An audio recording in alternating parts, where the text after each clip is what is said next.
Good morning again. It's 6:38 exactly. Let's bring you up to date with what's going on, particularly on the front pages of the newspapers. And the Times reports that Iranian agents are creating unrest in Britain by stoking up Gaza protests. One of those, of course, in London today. The Guardian leads with Israel expanding its ground operations.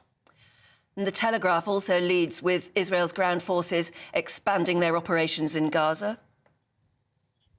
And the Financial Times reports on NatWest's shares dropping after the Farage debanking report bombshell. And the Daily Star has elected to lead on a man being held in custody after being suspected of being the Asda Gimp. And I never thought to hear you say that word on national television. Well, I was reading out a headline. I'm terribly sorry about that. And to say that word, and so soon after your OBE. Yeah, I know. That's done it, hasn't it? Yeah, absolutely. Now, let's go through the rest of the papers then. With us today is Assistant Editor of The Spectator, Cindy Yu, and Deputy Editor of Spiked, Fraser Myers. Good morning. Right. So, Fraser, you've been looking at Boris Johnson and his latest signing. Very exciting. He's going to be joining GBNEWS, and I think he will make an amazing presenter, certainly a better presenter than he was a Prime Minister, just because, you know, he is such a colourful figure. You've seen in his Mail column that he can do like the full range of things. He's done a great column on anti-Semitism this week, but he's also extends that to his dieting, his discussions about newts. He did a story about his dog killing a goose. So Boris can do anything, is basically what I'm saying. And that's handle whatever is been. And that's what will make him an interesting watch, don't you think? There was also that column where he recounts the Queen saying that she dreamt that he was naked. Do you remember that? Oh, gosh. I'll tell you what, shall we have a look at his highlights? Because let's not forget the remarkable moments that have defined him. Absolutely amazing. Mr. Speaker, it is not too late to save Brexit. Therefore, I give notice that Boris Johnson is elected as the leader of the Conservative and Unionist Party. Well, my friends, good morning, everybody, my friends. Well, we did it. We did it. I say respectfully to our stentorian friend in the blue 12-star hat. That's it. Time to put a sock in the megaphone. Tonight, we are leaving the European Union. The most important thing to say tonight is that this is not an end, but a beginning. This is the moment when the dawn breaks and the curtain goes up on a new act in our great national drama. We must therefore go into a national lockdown which is tough enough to contain this variant. That means the government is once again instructing you to stay at home. The last place you'd want the Prime Minister to be at a time of national crisis. For Boris Johnson, this now a deeply personal crisis too. His coronavirus symptoms worsening. Tonight he was moved into the intensive care unit. That was not a party. I was there to... I haven't said it was a party, Mr. Johnson. Well, you did actually earlier on. People who say that we were partying in lockdown simply do not know what they are talking about. And I did not wittingly or recklessly mislead Parliament. It is clearly now the will of the Parliamentary Conservative Party that there should be a new leader of that party and therefore a new Prime Minister. I know that there will be many people who are relieved and perhaps quite a few who will also be disappointed. But them's the breaks.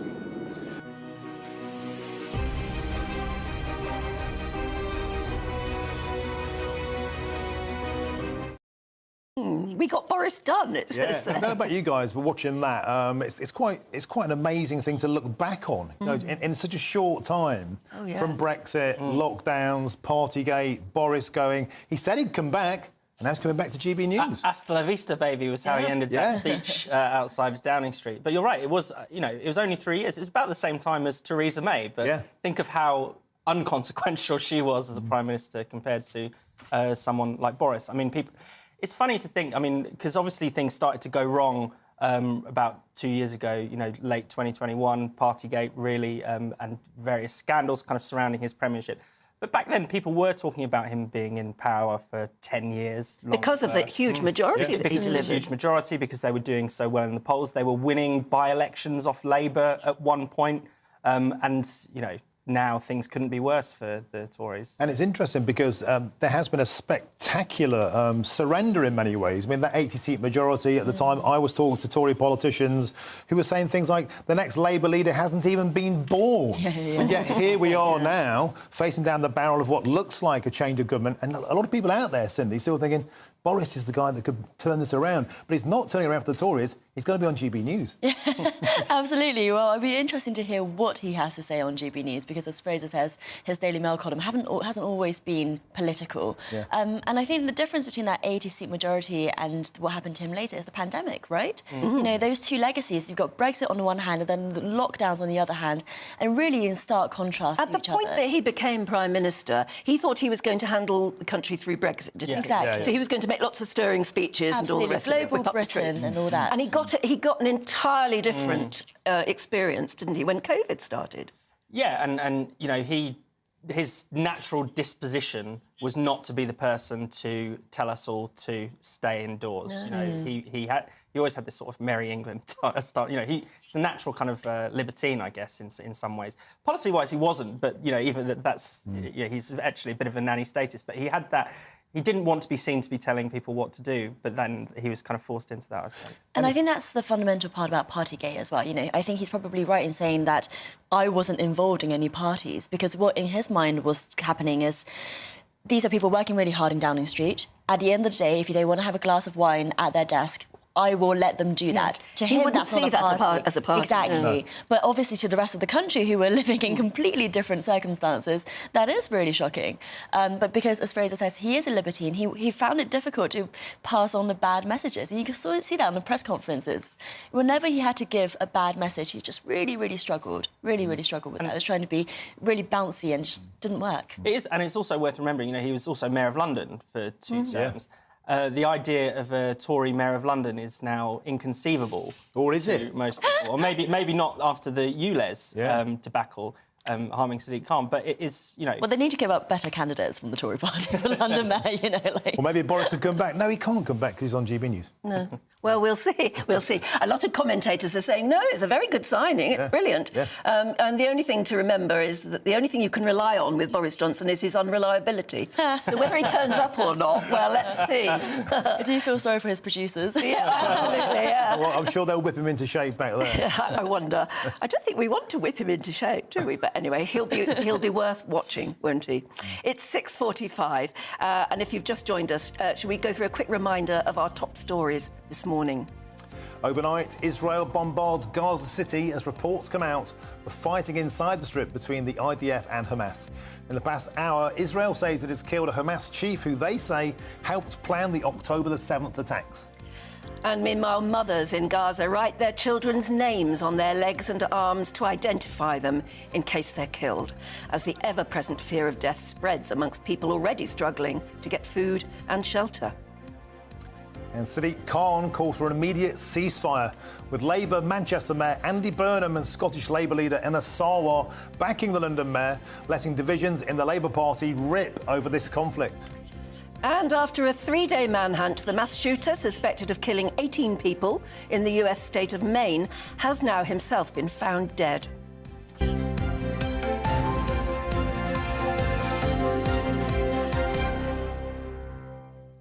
OK, back to the papers now with Cindy and Fraser. Cindy, a story we covered there on the front page of The Times concerning today, another march in London backing Palestine and taking a sinister turn here. What are The Times saying?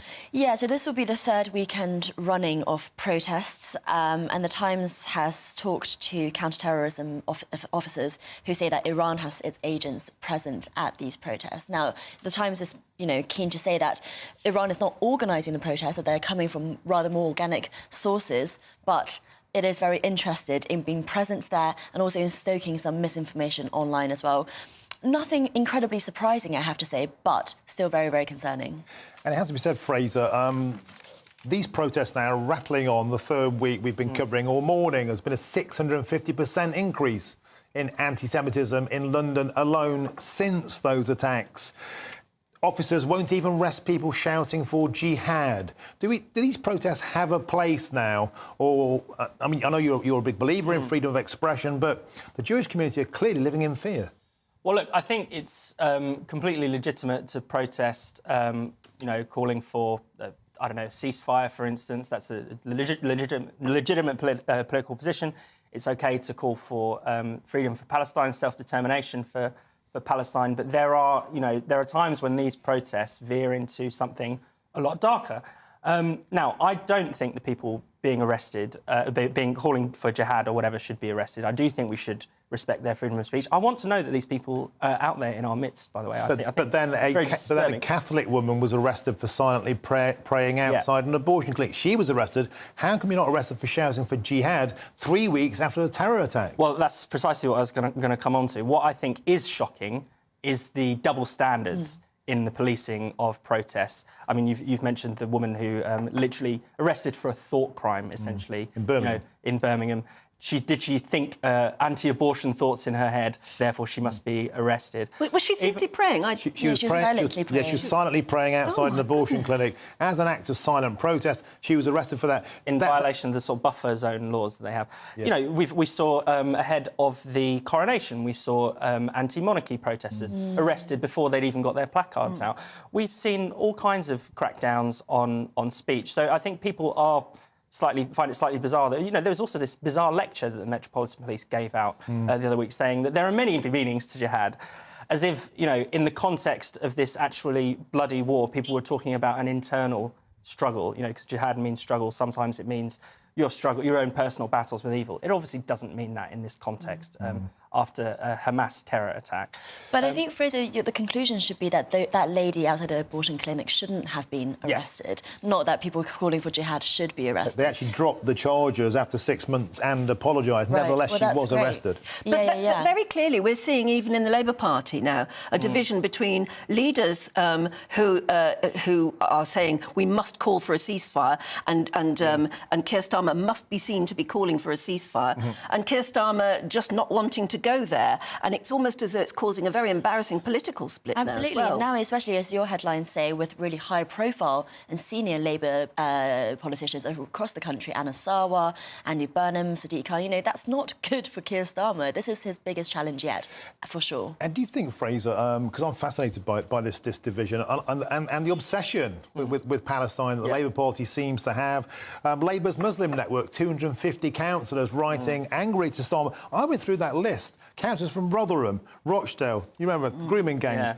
Kirklees, the Batley Grammar School teachers still in hiding. They didn't say a peep about that, about their own constituents. Why are they so obsessed with Palestine? Yeah, I think there is a tendency to sort of, in Britain, unfortunately, we have a kind of informal Islamic blasphemy law where if, people offend kind of Muslim sensibilities, they will get in trouble. Why are people obsessed with Palestine? I mean, it is a good question. Now, I think it's reasonable because it's in the news. It's an ongoing, humanitarian disaster. But it predates that. But it predates that, and you think the interest in it is completely outsized to the harm that is being perpetuated. I mean, if you think about, there's so many other conflicts in the world. There was recently. Who was really thinking about the ethnic cleansing going on in Nagorno-Karabakh? That involved many more people than many more people being transferred than Palestine. Or the Hamas attack itself. The Hamas attack itself, the many Uyghurs that are being repressed in China. There are so many, or even almost the Ukraine war has fallen out of the headlines. How many? That's over 100,000 people have been killed in that conflict. So there has always been a sort of outsized interest in this conflict, and I think there are good and bad reasons for that. I think some people are genuinely, just supportive of the Palestinians and believe they have a right to self-determination. Other people have more sinister motives, I'm afraid. Other people see the Jewish state and single it out as a unique evil in this world. Yes, I think they do. That's a problem. I mean, I think the undercurrent of anti-Semitism, which we're now seeing bubbling up, even in this country, is alarming, isn't it? It is very alarming, and I think the most shocking thing from last weekend was that tube driver, If you Palestine. if you were a Jew on that carriage at that moment, was everyone's cheering about freeing Palestine, you know, you'd be quite scared, I think, because there's nowhere to go. You'd be scared simply for being Jewish. Yes, and for being that present in there. itself, you have to think back to the early days of the last century. I mean, you just cannot let that happen, and yet it's there. And even prior to the October 7th attacks, Jewish people were wildly disproportionately targeted for hate crimes. Yes. You know, Jewish people are 0.5% of the British population, and yet they're the victims of a quarter of hate crimes. So it's been clear for a very long time that anti-Semitism is by far the most serious form of racism in the United Kingdom, and yet it's the one that we find it most difficult to talk about. It's certainly the one that anti-racist organisations don't speak very Well, they have a loudly complete about. blind spot on it because, of course, it doesn't fit the narrative of white supremacists and racism being only a one-way street. Or you had, you know, Jeremy Corbyn would always use the formulation, yes, of course I care about anti-Semitism and all other forms of racism. Yes, They never talk always about it qualifying it. Exactly. Always. Yeah. Let's move on to, I mean, we've been talking about Boris Johnson, but another very colourful presenter here on GB News, Nigel Farage, and the effect that he has now had on the share price of NatWest. Yes, the Farage effect. People sometimes talk about the Beyonce effect for boosting local economies. The Farage effect is seemingly taking chunks out of people's profits for NatWest, for example. So viewers probably will know about this report that came out yesterday, which actually said that NatWest didn't do anything that wrong. That it said that there were serious failings in how NatWest handled the communication part, but not so much in actually shutting his account, which Farage has obviously, you know, hit back on. But what's interesting about this FT report is that actually the NatWest pre-tax profit is actually only 1.3 billion, which missed analyst expectations. So could be a Farage effect, could be other things as well. But you know, it's interesting that at a time of record high interest rates that they're not doing better. And I think that will be very concerning. And you know, this is an example, a bit like Brexit, actually, Fraser, of give a dog a bone, give Farage a cause, and he was mercilessly going, and he's still going, because the next thing, of course, will be the size of the bonus of the outgoing chief. Said to be something like £5 or £6 million. Well, it was originally about 10 or 11. Yeah, so they're talking it down, aren't they, a bit? But it's still an awful lot of money, and the question is whether or not she should get it. God, you know, yeah, and she got a 2.4 million payout already, I think, after this scandal. I mean, it's good that Nigel Farage is taking on this issue because it doesn't just affect him. This is a massive problem, not just in traditional banks, but also in sort of online funding platforms. Probably actually worse on, you know, in places like GoFundMe and PayPal. Yes. You know, people being deprived of money they've raised or money in their own accounts because of their political views is completely shocking. And some of the things that have come out, from the NatWest internal discussions, there were these memos of staff members gloating about closing down Farage's account. One of them said, I would pay to be the one to tell him that he can't bank with us. Another one said that, you know, we're driving him out of the country. Isn't this brilliant? I mean, the fact that this is going on behind the scenes, that people are they're very clearly making these judgments on a political basis is incredibly alarming. And, you know, this report says that it's all legal and kosher. I mean, I find that... By their own rules, By their own rules. But also, the Financial Conduct Authority recently did this whitewash report. That's right. They basically said, there's no problem with debanking. It isn't happening. And what case did they not include in their review? The Farage case that everyone knows about. And I wonder, Cindy, this is a bigger conversation. It's about the hive mindset that seems to exist within banking. And also we've seen, I think, within the media, certainly over Brexit and, I think, during the Israel conflict. The BBC, of course, have been accused of bias in this. This liberal metropolitan mindset seems to have infused a lot of organisations. Yes, it's true. Although organisations like GBNEWS are doing quite well, you know, in fighting back against that kind of stuff. That was created. I think we were created by that vacuum, I think. Yeah, I think you know, it's true that there is clearly this kind of received wisdom, what is kosher to say in certain areas for certain industries. But I also think that there are, you know, a lot of voices countering that. GBNEWS notwithstanding, you know, there's just so many people out there who are criticising, you know, Fraser's work, The Spectator, the stuff that we do as well. You know, so I would say that it's not like as if we're like a one-party state. We only have one opinion. Good. But there is a lot of diversity of thought, and we should protect that diversity of thought and not deny services to people who have different opinions. Well, thanks for providing that diversity of thought. We'll see you again in about an hour's time, maybe a bit less than. Do stay with us. We've got lots more news for you coming up. You're watching GB News Breakfast.